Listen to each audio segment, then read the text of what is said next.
প্রোগ্রামিংয়ের উপরে আমাদের ফুল কোর্সে আজকে সেকেন্ড অপারেটরসের উপর সেকেন্ড ক্লাস। অপারেটরসে আজকে আমাদের টপিক্সের নাম হচ্ছে কম্প্যারিজন অপারেটর। কম্প্যারিজন অপারেটর মানে হচ্ছে কম্পেয়ার করা, মানে দুইটা ভ্যালুর মধ্যে আমরা তুলনা করব যে আসলে এই ভ্যালু আর এই ভ্যালুর সাথে কী কী মিল বা কী কী অমিল আছে, বা কোন বিষয়গুলো সত্য কোন বিষয়গুলো মিথ্যা। তো আমরা ফার্স্টে উদাহরণ দিয়ে শুরু করি। যেমন আমরা এ ভ্যারিয়েবল নিলাম, এর ভিতরে রাখলাম হচ্ছে 5, এবং দেন আমরা আরেকটা ভ্যারিয়েবল নিলাম যেটা হচ্ছে বি, এবং বি এর ভিতরে রাখলাম হচ্ছে আমরা 10।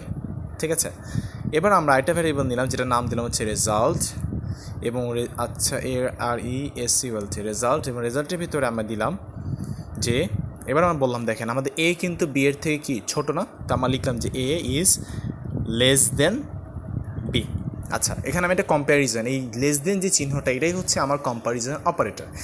এবার আমি দেখবো যে আমার এটা কাজ করতেছে কি না। আমি প্রিন্ট লিখলাম, প্রিন্ট রেজাল্ট RESULT। ওকে, এবার আমি রান করি। রান করলে দেখেন আমার এখানে ট্রু দেখাচ্ছে। এই ট্রু আর ফলস কিন্তু আমরা শিখেছিলাম আমাদের ডাটা টাইপে, যেটা হচ্ছে বুলিয়ান ডাটা টাইপ, যে বুলিয়ান মানে হচ্ছে হয়তো ট্রু হবে অথবা ফলস হবে, এবং এটা অবভিয়াসলি ট্রু, কারণ এ অবশ্যই হচ্ছে বি এর থেকে ছোট।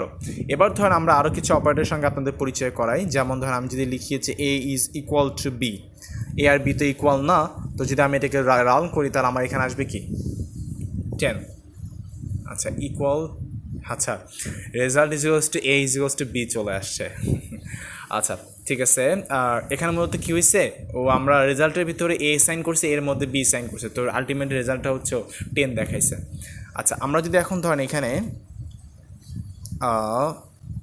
এই চিহ্নটা দেই, এটা মানে হচ্ছে, সরি এখানে না, এটা আসবে এইখানে,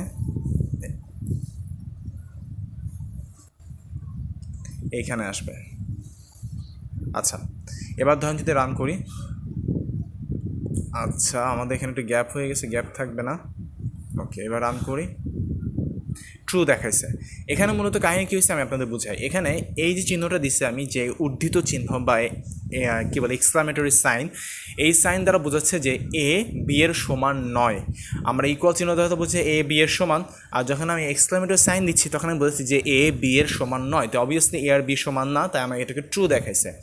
আর সমান প্রমাণ করার জন্য আমাদেরকে ডাবল ইকুয়াল দিতে হয়। ডাবল ইকুয়াল, আমরা একটু একটা ইকুয়াল দিছিলাম, একটা ইকুয়াল দিয়ে হচ্ছে আমরা মূলত ভ্যালুটাকে ওটার ভিতরে ইনপুট করাই বা অ্যাসাইন করা। আর যখন ডাবল ইকুয়াল সাইন দিই তখন আমরা বুঝাই যে এ আর বি সমান, তো এ আর বি তো সমান না, অবভিয়াসলি আমরা যখন প্রিন্ট করবো রেজাল্ট ফলস আসবে। হ্যাঁ, ফলস আসছে, কারণ এ আর বি সমান না। আচ্ছা, আবারও অ্যাড, ওকে অ্যাড শেষ। আর মেনলি অ্যাড আসে যে হচ্ছে, যেহেতু আমি ডাটা অন রাখছি, দেখতে পাচ্ছেন ওয়াইফাই কানেক্টেড, এই জন্য হচ্ছে অ্যাড আসতেছে পাইথনে, পাইটয়েডে। আপনারা ডাটা অফ রাখলে আপনাদের অ্যাড আসবে না। আচ্ছা, তো আমরা বেশ কিছু দেখলাম যে আমাদের বড়, মানে এটা বড় হইতে পারে, ছোট হইতে পারে, সমান হইতে পারে, সমান না হইলে আমি কোন অপারেটর ইউজ করব। আর হচ্ছে ধরেন যে আমি বললাম যে এ বি এর সমান অথবা ছোট, তাহলে আমি লিখলাম হচ্ছে এই যে এটা a is less than or equal b. তো আমি যদি এটাকে দিই, রেজাল্টে কী আসতেছে, ট্রু আসতেছে, কারণ হচ্ছে বি ইকুয়াল না, but less than or equal বলছি যেহেতু লেস দেন, তা আমি এটাকে ট্রু দেখাইছে। বাট আমি যদি এখন গ্রেটার দেন সাইনটা দিই, গ্রেটার দেন অর ইকুয়াল, তাহলে কী আসবে দেখেন, ফলস আসবে, কারণ এটা কোনো কন্ডিশনই ফুলফিল করতেছে না, না গ্রেটার দেন না কি হচ্ছে ইকুয়াল। এই ছিল আমাদের কম্পারিজন অপারেটর। আজকের কম্পারিজন অপারেটরের ক্লাস এই পর্যন্তই। Thank you.